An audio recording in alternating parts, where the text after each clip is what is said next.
as a byproduct of business, money would be there. So I wouldn't count money or typical term success.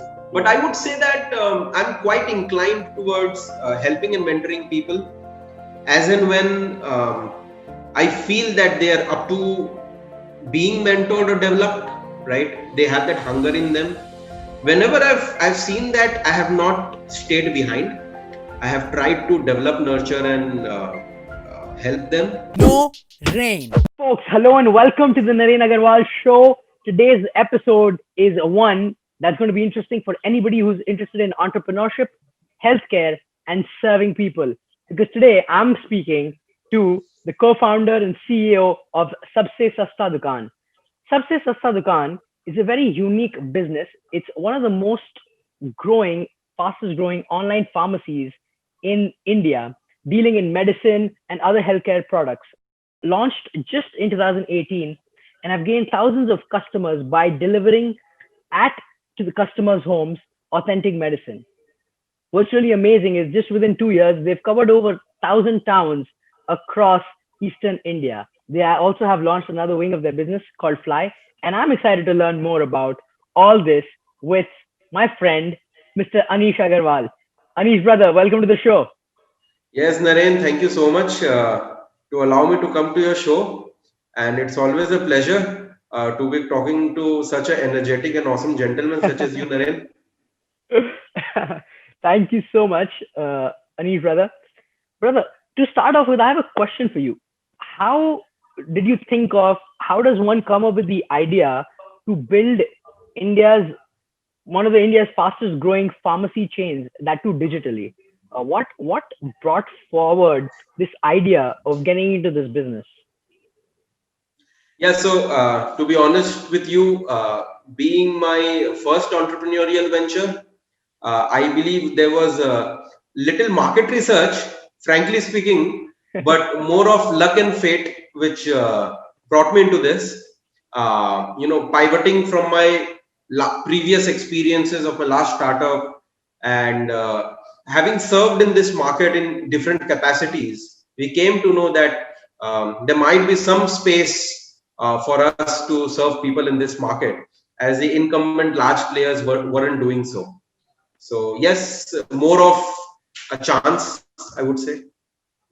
Wow. Here is a question I have. You just mentioned that this is you were part of a startup and this is an entrepreneurial journey. Are you from a family business sort of family? Is this a space that your family was into, healthcare, or is this something new for you totally? No, so this is completely new for me. At the same time, being from the Marwadi Baniya community, yes, you're very well aware that most of our family members are into business. So is the case with my family. But yes, so both of them, my father has both been into employment as well as into business. So yes, we learned bits and bits from here and there. At the same time, it's a very fresh journey also. Correct. Wow. So, Anish, brother, talking about healthcare, right? Medicine. Medicine is something that's really relatively easily available in India, at least in the metro cities, where there's a lot of pharmacy shops almost everywhere around. And you're trying to connect people digitally to medicine, right? So what exactly is it that you're trying to do through your business, and how is it adding value to people? So, in simple words, Naren, we are a pharmacy. We're supposed to home deliver medicines to customers' doorsteps. So, what is our uniqueness compared to, there are many service providers and all of them are awesome, you see. Our uniqueness is that we are able to deliver medicines in a single day, especially in towns which are away from metro cities. Generally speaking, that is not the case with many existing players.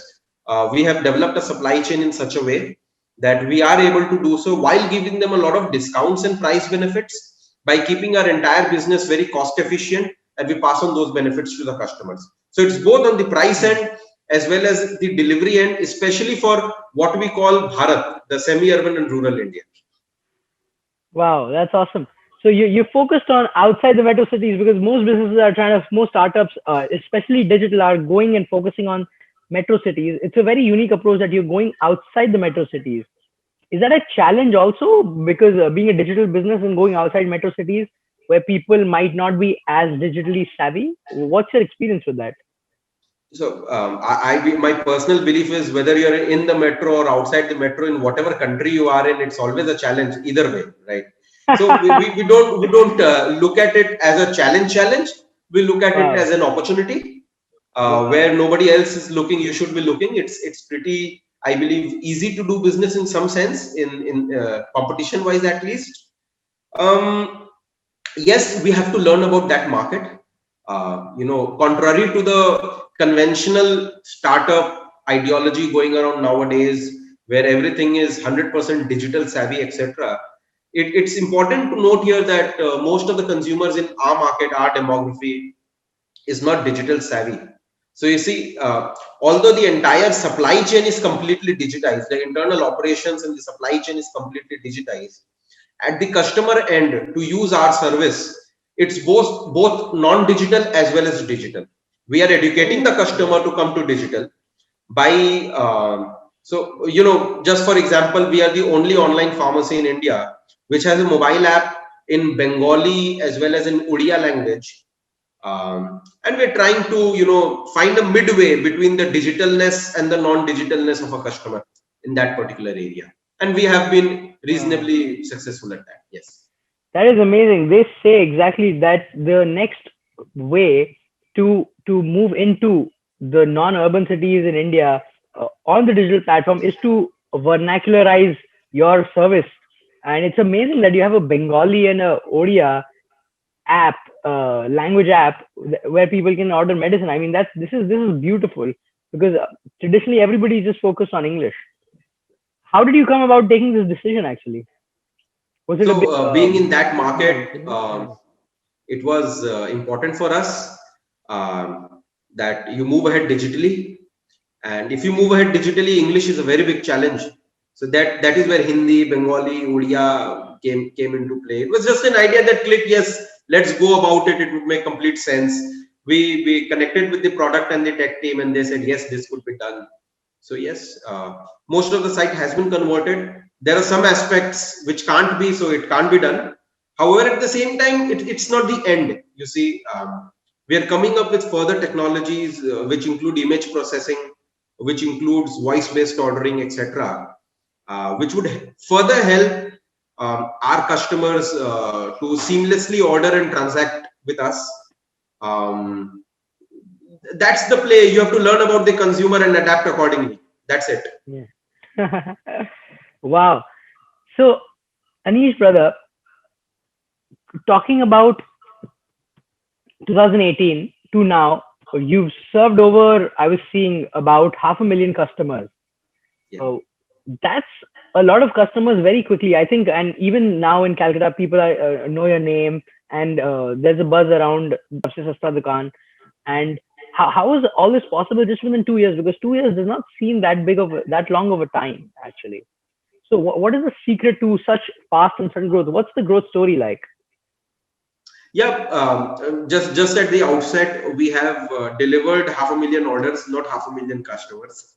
Okay. The customer base, the unique customers that have given us the opportunity to serve them has been something around 100,000.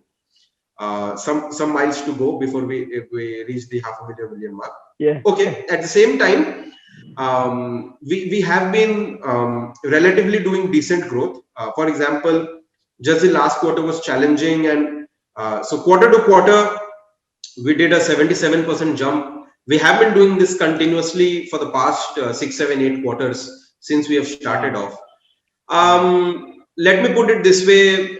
Yes, it is definitely because of the team. The team has been pretty hands-on when it comes to achieving pace, and that's the core idea. If you're doing a startup, either you go big or you go home, right? Matlab, Yeah. there's no other option. But at the same time, Naren, mm, we have selected a market which I would call a virgin market, and um, which is easy to penetrate if we just maintain our service levels, right? So that is what we have done. We have maintained our service levels, and we have been able to achieve some decent growth because of that. Yeah. Awesome. Another unique thing that I was seeing is that you have something called the RMs, right? You also created the small opportunities for self-made people and entrepreneurs in smaller towns. So how does that work, and how does that help your business, and how does that help them? Can you explain to me what that model is? So we basically have two brands, Naren. Sabse Sasta Dukaan is the pharmacy vertical, and Flye is the logistics vertical. Flye was necessary for our business because the core issue was that if we, gave our transactions to third-party logistic providers, the delivery turnaround time will be too high, and that is where the entire mission would get beaten up. So we developed our own logistics system where we deliver in a single day, that being a USP. So you see, for last mile delivery to happen seamlessly, we tied up with local micro entrepreneurs who would, in other sense, be our franchisees, and their duty would be to collect our consignment and deliver it to customers. And whatever be the last mile duties, maybe collecting cash from them, collecting returns, etc., right? um, we were very happy when we were launching this, and by God's blessing, it has been successful. That today we have almost 300 micro entrepreneurs working with us across East India, and we have been able to give them, a source of employment, a good source of employment, a healthy relationship, an honorable business, while even in such difficult times such as COVID, etc. So yes, micro entrepreneurship has always been something which has been close to my heart, and I think not only profit, but one of the purpose of any business is to create as much employment and good quality employment as much as possible. That is amazing. That is beautiful. Being in the space of healthcare is also an opportunity to help people serve in a deeper way. I would say, you're not just doing anything, but you're helping people become healthier and live a healthier lifestyle. So, keeping this in mind, what is the goal and the vision that you have as a company and as a founder? What drives you, and why does this business drive you? Yeah, Naren, there are two parts to this.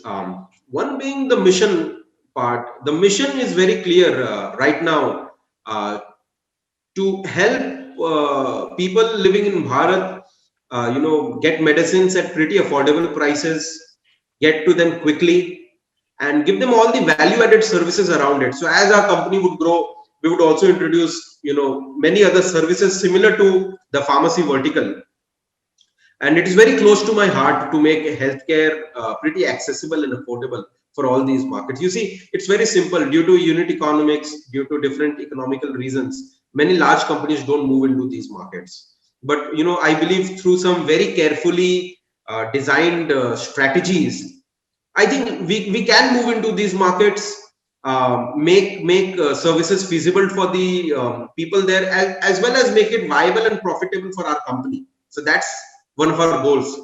And at a company level, our vision, Naren, uh, would be to become the largest pharmacy player of India in the next 5 years. There are some pretty large, big incumbent players, but to be very frank, no organized player is touching up the Bharat market, and Bharat is 70% of India. So what we have achieved in the last 2 years, the product market fit, we are scaling up right now, raising funds, deploying them. I think we are on our way to do it. So that's one of the aggressive visions that we have for our organization. That's Yes. amazing. Thinking about the non-metro, the Bharat, as you say, that part of India and nationally. I think that's a beautiful mission and vision to have for anybody serving the mass of the country. Yeah, that's Wow. it. So, what inspires to do this? I mean, why so much work? Why? Because you already had a company, you already had a startup, starting up something else, going for it. What gets you going? What makes you move every day in the morning? So yeah, this is a pretty close to my heart question, Naren. Yeah, Um, yeah, so most of it is rooted in how your childhood has been, right? yeah, That is yeah, where all this energy comes from. So while we were growing up, we, luckily were from humble backgrounds. So there were good days, there were bad days, and at that point in time, you learn that that's a core driver, I would say. But at the same time, you see, even by the time I was 22 years old, I was in college. I was making good money. I was making more than 1 million a month. So In all college, that that's money pretty as good. Yeah. yeah. So always wanted to do something. Whenever an opportunity came my way, I tried to use it. But by the time I was 22, all that ego satisfaction regarding money, it got satisfied more or less. I enjoyed myself a lot. By the time I was 26, thing was like, enjoyed a lot. Let me do something which really matters, really creates an impact. It's not only about money; it's about creating something, Yeah. Yeah. or doing something which you really feel fulfilled about, right? So Correct. now it's Correct. about fulfillment, creating a large enterprise, creating a lot of jobs. You know, yes, the byproduct is a lot of name and fame, which everybody loves. I love it too. And yeah, so I think, if you're living, let's live big, and let's enjoy, and let's do something large. I think that is where the drive comes from. Yeah, I can't do things which are small in nature, or which don't give me that fun element. So Yeah. Yeah. kind of addicted to it. Yes, You like the spice in life. You just don't like salt yes, and you pepper. got the exact word, Naren. The spice in life. Yeah, and that spice You is know that phrase entrepreneurship for pretty you, often. having a big vision, going after that vision, and being an entrepreneur and adding value to people. That is beautiful. Yes. I use that Every phrase pretty often, Naren. which one? Spice in life. If there is no Spice in life. spice, you're just a traveler. I don't feel fun in that. No, no way. Yeah. That is awesome, brother. Anish bhai, starting up, going so fast, and having such a big vision, it's impossible to not have challenges. It's Yeah. impossible to not have challenges, especially when you're an entrepreneur. Especially when you're an entrepreneur in India. This is a very dynamic country, full of so many things. So, what are some of the big challenges that you faced? What's the biggest? Tell me the biggest challenge that you faced, maybe in this journey or maybe in the past with being an entrepreneur.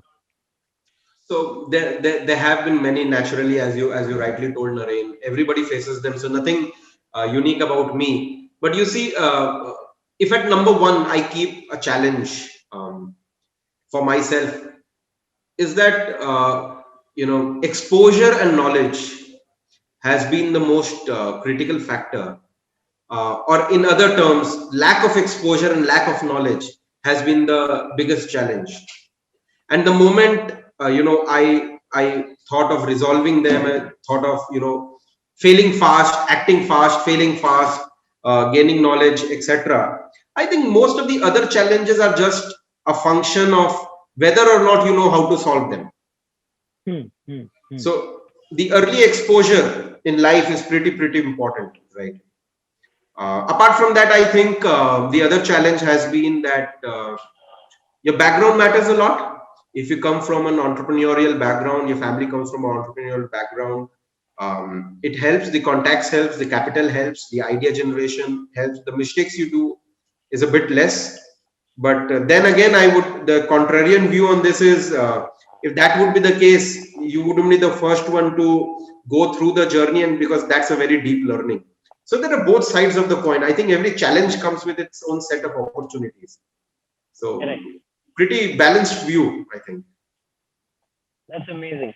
So, okay, we spoke about challenges, and it seems like you're somebody with a lot of emotional stability. It seems like you're somebody who has a lot of emotional stability. So, and that's a great thing. Just from the way you answer, because you look at life um, in a very practical way. You think that everybody faces challenges, and you did so. And I think that's beautiful. That shows the temperament that you have, and I think one needs that kind of temperament to I be able think to build life organizations. beats you into having this temperament, no? Yeah. So one day you're high, the other day you're low. So Yeah. life tells you to be balanced. Never take victory to your mind, and never take failure to your heart. Every day is a new day. That is a beautiful line. Never take victory to your mind and failure to your heart. So if I were to ask you, what's your biggest accomplishment so far? Which one? What would you say to that? So you see, as a byproduct of business, money would be there. So I wouldn't count money or typical in typical term Mm, success. But mm, I would say that I'm quite inclined towards helping and mentoring people as and when I feel that they are up to being mentored or developed, right? They have that hunger in them. Whenever I've seen that, I have not stayed behind. I have tried to develop, nurture, and help them, and that in a cyclical fashion over a time happens to become your assets in your business and in your life, right? mm. So I think if there has to be one accomplishment, this has to be that I've been able to make some close friends and some people for life whom I also have had a role to play in nurturing them and developing them. So that I would say would be one of the best accomplishments I have. What's a typical day like at the founder's desk for you? Very workaholic. Yeah. Wake up late, Yeah. come to office by afternoon, Yeah. um, then forget about lunch and dinner, keep on Yeah. working. Um, Mostly into strategy devising and taking regular reports and discussing with my core team. Um, After that, late night home, just some YouTube, Yeah. Yeah. over and out again. Yeah. What time do you typically leave? Come to the office and leave the office. Uh, Bad question in a public forum, Naren. Okay, we'll keep it. We'll keep it. What time do No, you no leave the worries. office? No worries. I come to office, let's say on an average at about 1:30 in the Okay. afternoon. I leave by around 10:30. Uh, Wow. yeah, So you're working the same amount of hours, but yes. till it. Yeah. So the Very reason nice. the reason mostly for this is, the people I work with, they kind of don't give me any grass in daytime, right? So they're Yeah. busy in their own work, and I have a lot of work to do with them. So, mostly it's after 7 o'clock that I'm able to sit with my core team and we are able to do the deeper discussion. So that is where this entire schedule mismatch has come up. Schedule. Correct. Correct.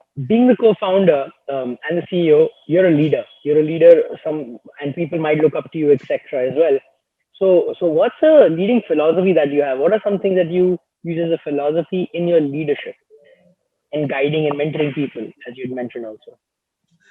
Um, yeah, I've learned this over time, working with so many people. Uh, you have to give them the due respect that they deserve. So if you give them space to take decisions, due respect, whatever they deserve, um, and timely take reports from them, timely, pull them up as and when needed to.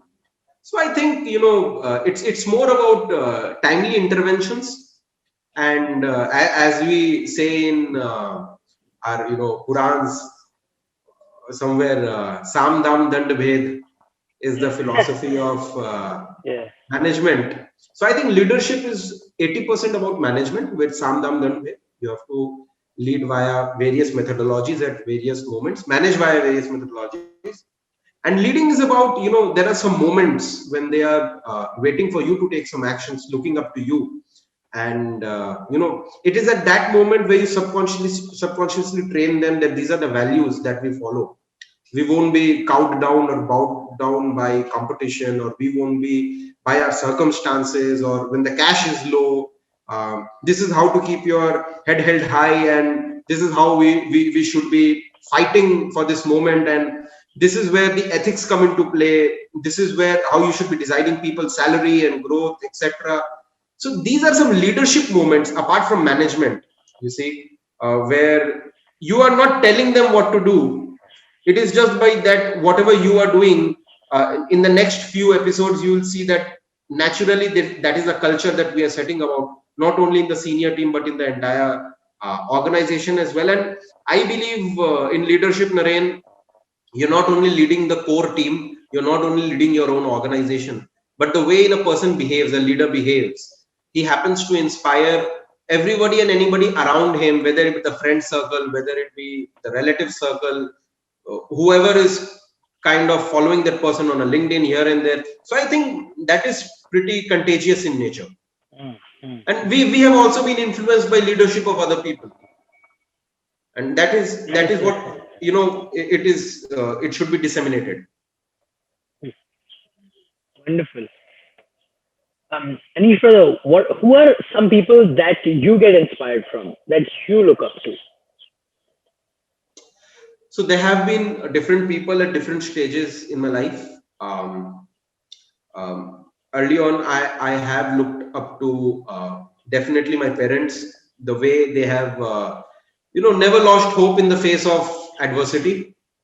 My Mamaji, my late Mamaji, amazing person. I learned most of my communication skills from him. There were some guys when I was 18, 19 years old, who were my mentors then. There was a lot of leadership I learned from them.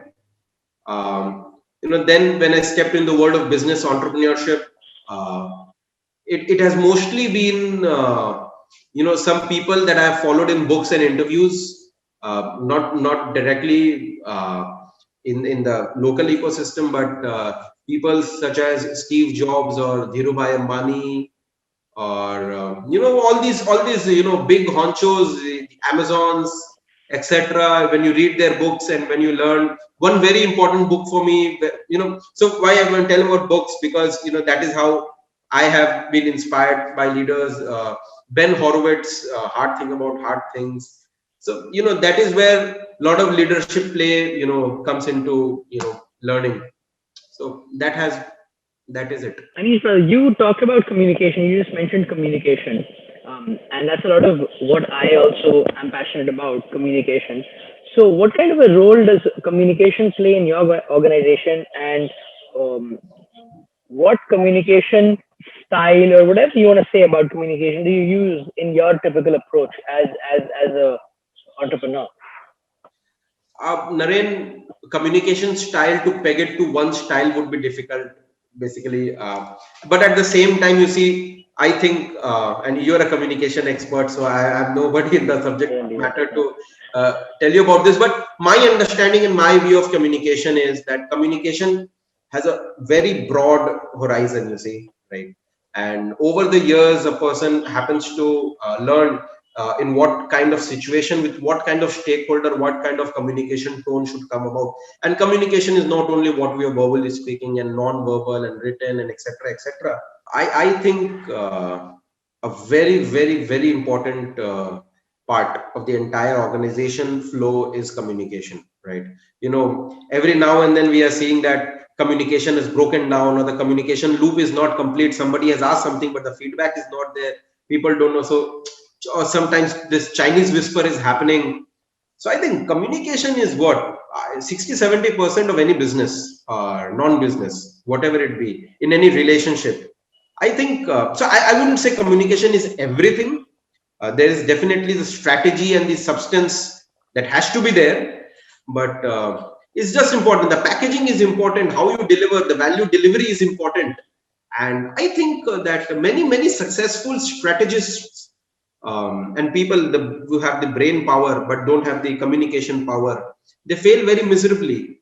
But at the same time, I have seen many people with little amount of strategic intent but great communication, at least reach some decent heights.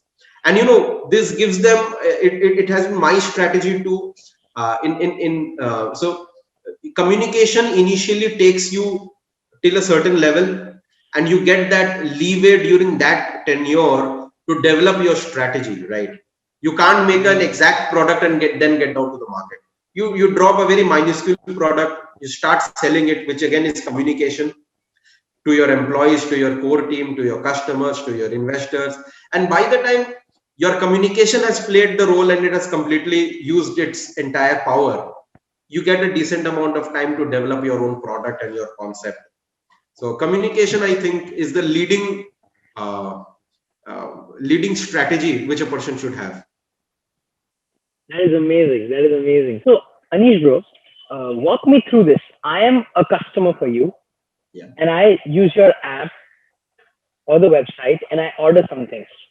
What happens in the background? How does the medicine come to me? Walk me through the whole process. A lot of people, a lot of processes come into play. You see, Naren, Yeah, yeah, e-commerce or e-pharma.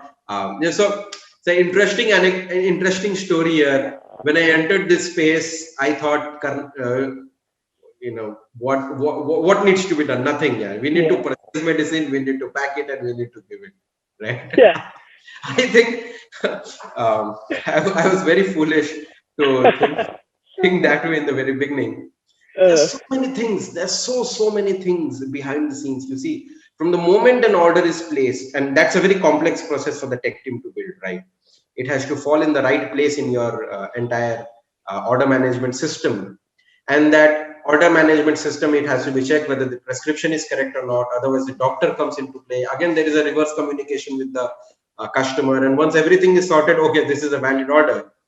That is when we see whether the components of that order is present in the inventory or not. If it's present in the inventory, good, the order moves to the next level of the queue. If it's not, we have to do a just-in-time purchase from the market, right? So the team is split into two parts. It's a very fast process in there because we have to deliver the medicine next day, right? Medicine being a time-sensitive product. Once further down the queue, then there is this processing team. Order processing team is a huge team. There are so many orders, and there's this huge warehouse fulfillment center where all the products are racked up according to the prescription or the invoice. There are guys who go around with trays and they pick up the entire order. Then the order is checked, then the order is packed. Whatever we couldn't find, once again it's edited. Then the logistics team comes into play. The mid-mile logistics happen from where our warehouse is to let's say a particular last mile delivery center 200 kilometers away. And in the middle, this entire mid-mile delivery is happening, and then they receive it. They do the last mile delivery to the customer. At every point in time, you see there are three things that are flowing as in a system.